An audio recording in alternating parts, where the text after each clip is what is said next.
10 lakh vaccine Pakistan में तकरीबन 1-2 दिनों में पहुंच रही हैं, लेकिन क्या ये वैक्सीन कम नहीं है? और पाकिस्तान ने इस हवाले से, पाकिस्तानी हुकूमत ने इस हवाले से क्या किया है अब तक? इस हवाले से सोच क्या रखती है? क्या अभी तक हम अतिया की गई वैक्सीन पर ही अपना गुजारा होना समझते हैं और क्या ये काफ़ी होगा? इस हवाले से सवालात उठाएंगे। हमारे से होंगे डॉक्टर बारी साहब, CEO हैं इंडस अस्पताल के। बहुत शुक्रिया डॉक्टर बारी साहब आपके वक्त का।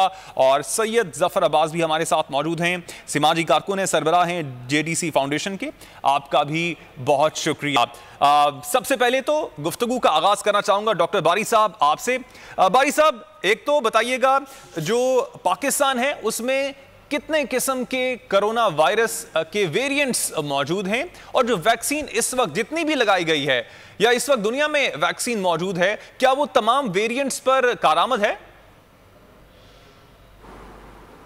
देखें, जब से कोरोना का सिलसिला पाकिस्तान में शुरू हुआ है, पहले दिन से, चाहे वो सक्खर का कैंप हो, JDC अपनी खिदमत अंजाम दे रही है, चाहे वो एक्सपो सेंटर में पूरे 1 साल तक 3 वक्त का नाश्ता खाना, रात का खाना देना हो, JDC अपनी खिदमत दे रही है। JDC ने जब देखा कि प्राइवेट अस्पताल माफियाज ने रेंट पे जा रहे हो तो 1.5 लाख रुपए और 2.25 लाख, तो हमने फौरी तौर पे हुसैन लाखानी ट्रस्ट के साथ मिलकर कोरोना के मरीजों के लिए मुफ्त अस्पताल खोला और आज साल पूरा हो गया, वो अस्पताल अपना काम कर रहा है। एशिया का सबसे बड़ा राशन प्रोग्राम चलाया कि जिसको जिस बस्ती में राशन चाहिए ट्रक लेकर आओ, हम भर के देंगे। 400 ट्रक रोज़ाना निकाले 4 महीने तक। और आज भी, कल मैंने वीडियो डाली है अस्पताल के बाहर खड़े होकर कि जी हमारे अस्पताल के ICU में इतने बेड खाली हैं, क्योंकि कराची के भी मुख्तलिफ अस्पतालों के चल रहे हैं, प्रेस रिलीज चल रही है कि हमारे पास जगह ख़त्म हो गई है, हमारे पास जगह ख़त्म हो गई है। और फिर वो जो इस वक्त एक प्रेस कॉन्फ्रेंस हुई है हुकूमत की जानिब से कि जिसके अंदर बताया गया कि अभी उतना जोर नहीं है कोरोना का, लेकिन मुल्क की जो ऑक्सीजन बनाने की कैपेसिटी है वो 90% तक कवर है और हमारे पास सिर्फ 10% ही गुंजाइश है, जबकि अभी हम हिंदुस्तान जैसी पोजीशन पे नहीं है, बल्कि 6-7% कम है उससे। तो उससे भी एक पैनिक क्रिएट हुआ है। दोबारा से वही सिलेंडर माफियाज, ऑक्सीजन माफियाज सब हरकत में आ गए हैं और बस वही है, लोगों के अंदर एक खौफ की फिजा है, क्योंकि पड़ोसी मुल्क से जो खबरें आ रही हैं वो दिल दहला देने के लिए काफ़ी हैं। अभी अभी बिल्कुल मैं जब आपसे बात कर रहा हूं तो इस वक्त भी हमारे JDC के ऑफिशियल पेज के ऊपर हिंदुस्तान से मैसेज आ रहे हैं कि कोई ऐसा जरिया बनाए, हम तक ऑक्सीजन भिजवा दें। वहां पर बड़े बड़े अस्पतालों में जहां करोड़पति अरबपति लोग इलाज करा सकते हैं, लोग अपने मरीजों को लेकर जा रहे हैं और वहां पहुंचने के बाद मरीज इसलिए मर रहा है कि वहां पर अस्पताल में ऑक्सीजन ही नहीं है। जफर साहब, तो पाकिस्तान में जो ऑक्सीजन की सूरत हाल है, इसी वाले से ही बात कर लेते हैं। पाकिस्तान में खासतौर पर, क्योंकि आप सिंध में काम कर रहे हैं, तो सिंध में क्या ऑक्सीजन जो है इस वक्त वाफिर मिकदार में मौजूद है? और खुदा न खास्ता अगर सिचुएशन वर्स्ट होती है तो इसके लिए भी क्या इंतजाम किए गए हैं? देखिए, कल की चौधरी फवाद साहब की प्रेस कॉन्फ्रेंस को अगर मद्देनजर रखा जाए, उन्होंने बताया सिर्फ 10% हमारे पास गुंजाइश बची है और अगर हम बाहर से इंपोर्ट भी कर लेते हैं ऑक्सीजन तो हमारे पास ऐसे जरिए नहीं है, ऐसी ट्रांसपोर्टेशन नहीं है, ऐसी कोई सर्विस नहीं है कि उस ऑक्सीजन को जो इंपोर्ट की जाएगी लोगों तक पहुंचाया जाएगा। यानी कि उन्होंने बेबसी से अपने हाथ खड़े कर दिए अभी, जबकि इस मुल्क में खुदा ना खास्ता वो सूरत हाल नहीं है जो पड़ोसी मुल्क में। ठीक, तो ये खबर तो अभी आ गई कि अगर इंपोर्ट भी कर लेंगे तो हमारे पास वो जरिए नहीं है। तो बात सिर्फ इतनी सी है कि एहतियात लोग जितने ज्यादा कर सकते हैं करें। हुकूमत को सिर्फ ये चीज सोचनी होगी कि अगर आप लोगों की भलाई के लिए, लोगों की जिंदगियां बचाने के लिए, हम तो क्या खबरें JDC के हवाले से पूछना चाह रहा था, JDC ने क्या ऑक्सीजन एक्वायर की है? कितनी कैपेसिटी है ऑक्सीजन की JDC के अपने पास? क्योंकि आपने अस्पताल के हवाले से बताया, तो आपके अस्पताल में हमारे पास जी JDC के अस्पताल में हमने जाके देख लिया, हमारा अपना जो ऑक्सीजन का पूरा प्लांट लगा हुआ है वो सब, उसमें जो जितनी होनी चाहिए, जितनी उसकी कैपेसिटी है वो फुल है। लेकिन मुझे नहीं मालूम कि आइंदा आने वाले वक्तों में हमें ऑक्सीजन, हम पाकिस्तान ऑक्सीजन से ऑक्सीजन लेते हैं, हमें ऑक्सीजन मिल पाएगी या नहीं मिल पाएगी। हमारा उतना ही बड़ा टैंक है जितना किसी बहुत बड़े अस्पताल में ऑक्सीजन का टैंक लगा होता है, बल्कि हमने तो 3 गुना महंगा लिया है, क्योंकि हमने तो कोविड के दिन की बात करें। इस वक्त chairman corona task force doctor Ataur Rahman ने भी हमें ज्वाइन किया है। बहुत शुक्रिया डॉक्टर साहब आपके वक्त का। डॉक्टर साहब, ऑक्सीजन के हवाले से बहुत से सवालात उठ रहे हैं, खासतौर पर जो भारत की सिचुएशन जब हम देखते हैं, वीडियो सामने आती हैं कि वहां पर ऑक्सीजन मौजूद नहीं है, लोग मिन्नतें कर रहे हैं कि कहीं से हमें ऑक्सीजन मिल जाए। पाकिस्तान में क्या ऑक्सीजन की इस वक्त वाफिर मिकदार में मौजूदगी है? और अगर सिचुएशन खराब हो जाती है तो क्या इंतजाम किए गए हैं हुकूमत की जानिब से? जी, मुझे आपकी आवाज आ रही है, आपको आ रही है मेरी? जी बिल्कुल आ रही है। अदर साहब, रेस्टोरेंट्स जो हैं उनको इस वक्त किन किस्म की मुश्किलात का सामना है, हमें बताइएगा। और रमजान के दिन है, सहरी और अफ्तारी लोगों ने करनी होती है, तो औकात कार क्या है इस वक्त? इस वक्त डाइन आउट की जो टाइमिंग है वो तो अभी क्लैरिटी नहीं है, क्योंकि एनसीओसी का डिसीजन तो आया था कि बंद होगी, लेकिन अल्हम्दुलिल्लाह अभी तक चल रहा है डाइन आउट। वो तो 12 बजे तक टाइमिंग है, लेकिन हर इलाके की पुलिस अपने लिहाज से इसको लेके चलती है, नोटिफिकेशन का इंतजार नहीं करती। नोटिफिकेशन आए नहीं आए, जैसे 13 महीने से हम देख रहे हैं कि हमें बस बंद कराना एक मकसद है, तो वो बंद हर इलाका अपनी मर्जी से बंद चला जाता है।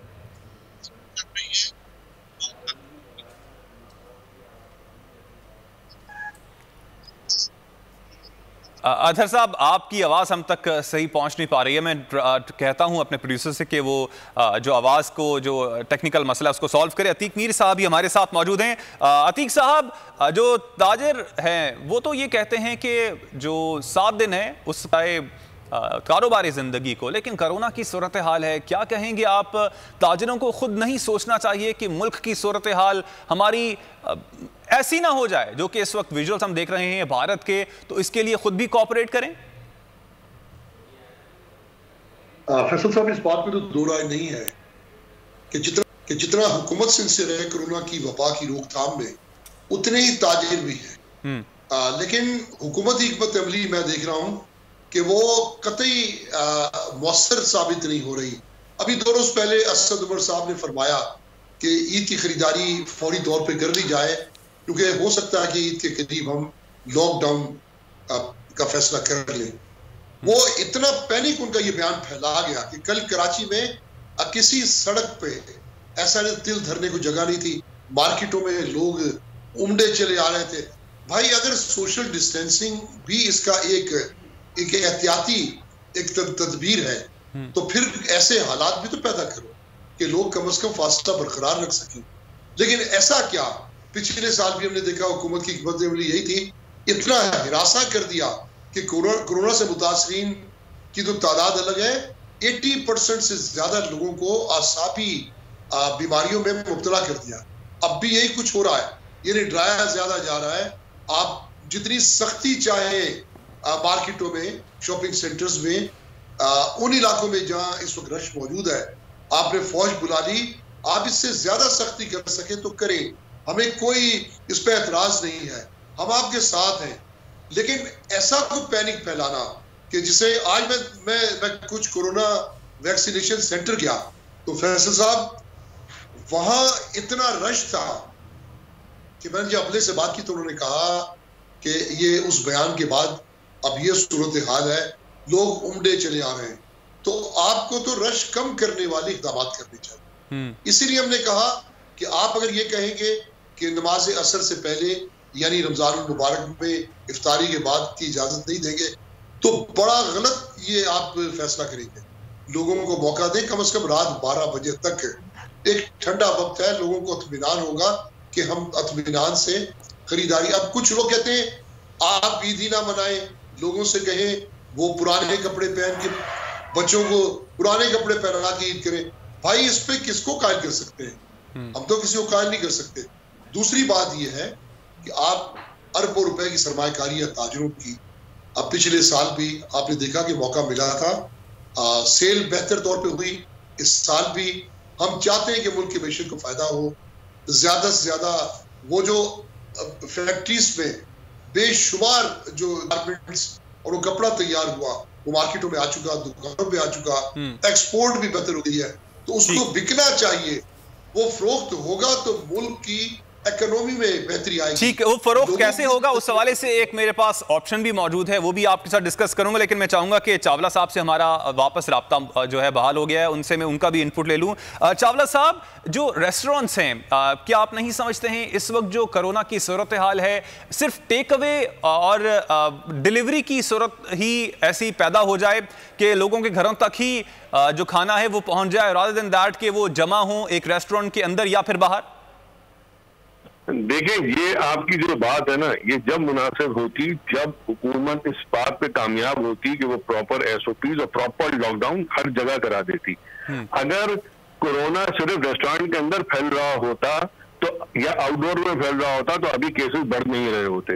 हुकूमत को चाहिए कि जरा सा इसको लेके इस तरह चले कि जहां से हकीकतन फैल रहा है वहां पे करे ना। पहली बात तो 13 महीने में हुकूमत नाकाम हो गई अपनी एक कैपेसिटी को बिल्ड करने के लिए कि अगर 5000 केस हुकूमत के हाथ पैर घुस गए और हुकूमत ने बिल्कुल इंतशार फैला दिया, ये हुकूमत की नाकामी है। क्योंकि क्या आपको नहीं पता था सेकंड वेव और थर्ड वेव आ सकती है? 5000 केसेस का मतलब है इंडिया की पॉपुलेशन के मुताबिक 35,000 केसेस अगर इंडिया में हो तो हमारे 5000 केसेस बराबर है। इंडिया तो 35,000 केसेस में नहीं हिला था। इंडिया तो अल्लाह रहम करे जब थर्ड वेव में 3-3.5 लाख केसेस आए जब जाके वो हिल गया। आप 5000 केसेस में आपने पूरा मुल्क हिला दिया। दूसरी बात ये कि आप जो है वो आप ट्रांसपोर्टेशन का हाल देख लीजिए, आप किसी इंडस्ट्री का हाल देख लीजिए। क्या एक रेस्टोरेंट इंडस्ट्री में आप कहते हैं खुल बंद ऑन ऑफ रिटेल और रेस्टोरेंट को करते जाओ, तो हमने जो है बहुत बड़ा ऐलान किया और हमने लॉकडाउन का ऐलान कर दिया। ये कैसा लॉकडाउन? ये तो कोई लॉकडाउन है ही नहीं। ये कौन सा लॉकडाउन? ये ज्यादती हो रही है किसी एक इंडस्ट्री के साथ और ये खिलवाड़ हो रहा है। अच्छा चावला साहब, एक और सवाल आपसे जरूर करना चाहूंगा। जो बात आप कर रहे हैं चावला साहब, जो बात आप कर रहे हैं वो हम किसी से भी बात करते हैं, किसी भी इंडस्ट्रीज के नुमाइंदे से बात करते हैं, वो कहते हैं कि बाकी लोगों के साथ जो है वो हाथ खुला रखा हुआ है और हम पे बहुत सख्ती की जा रही है। ये हर कोई हमें ये बात कहता है। अब अगर हम यही बात हर किसी के सामने रखें कि सबको ही खोल दिया जाए तब तो मामलात बहुत खराब हो जाएंगे, जो आप इंडिया से कंपैरिजन कर रहे थे। अब जो सूरत हाल वहां पर पैदा हो गई है वो इरिवर्सिबल है, रिवर्स नहीं हो सकती है। तो अगर हुकूमत की जानिब से कोई इस तरह का इकदाम लिया जाता है जो कि फॉर द टाइमिंग हमें लगता है कि सख्त है, लेकिन आगे गलत सूरत हाल या मुश्किल सूरत हाल से बचने के लिए कोई स्टेप लिया जाता है, तो आपके ख्याल में क्या ये बेहतर कदम नहीं होगा? सर, दो बातें। एक, हुकूमत नाकाम हुई है पिछले 13 महीने में, उसने क्या अपनी कैपेसिटी बिल्ड की, चले नाकाम हो गई, अब वो लेना चाहती है स्टेप, तो फुल लॉकडाउन पे जाए ना। लॉकडाउन करना ही है तो फिर पूरा लॉकडाउन करें सिंसियरिटी के साथ, ठीक। और एसओपी, फिर फौज जो आ रही है फौज आए और एसओपी को फॉलो करवाए अगर लॉकडाउन करना ही है तो। लेकिन ये लॉकडाउन नहीं है कि आपने 2 लोगों को बंद किया खुल किया और आपने आवाम को बताया मैंने बड़ा सख्त स्टेप लिया। असद उमर साहब ने कहा जुम्मे को सख्त जो है ना वो अपने क्या सकता है आउटडोर डाउनिंग बंद कर दिया। आखिरी बात ये कि फिर आप अपनी पॉलिटिकल जुलूस और कोई भी जुलूस पूरे मिसाल में जो निकलते हैं, जो पॉलिटिकल रैलीज होती है, कोई भी रैली होती है, आप उस पर पाबंदी लगाइए ना। बिल्कुल सर, सही कह रहे हैं और हम उस पर भी इतनी ही तनकीद करते रहे हैं। अब ए नूरे खुदा नूरे बसीरत की तलब है, रमजान का सदका तेरी रहमत की तलब है, मख्फी हैं इसी माह में रहमत के करीने, गर्दाब से निकले हुए बख्शिश के सफीने, गोया है तेरे इश्क में हम सब बराबर, मजलिस को तू गुलदस्ता फिरदौस बना दे, रिंदों को सनाए शहलौलाक पिला दे, तू शम्मे कलम को यदे बैज़ाई अता कर, बच्चों को तो इफ्तार में तस्नीम अता कर। रमजान मुबारक की खुसूसी नशरियात रमजान में बोल, सिर्फ बोल एंटरटेनमेंट पर। रमजान में बोल।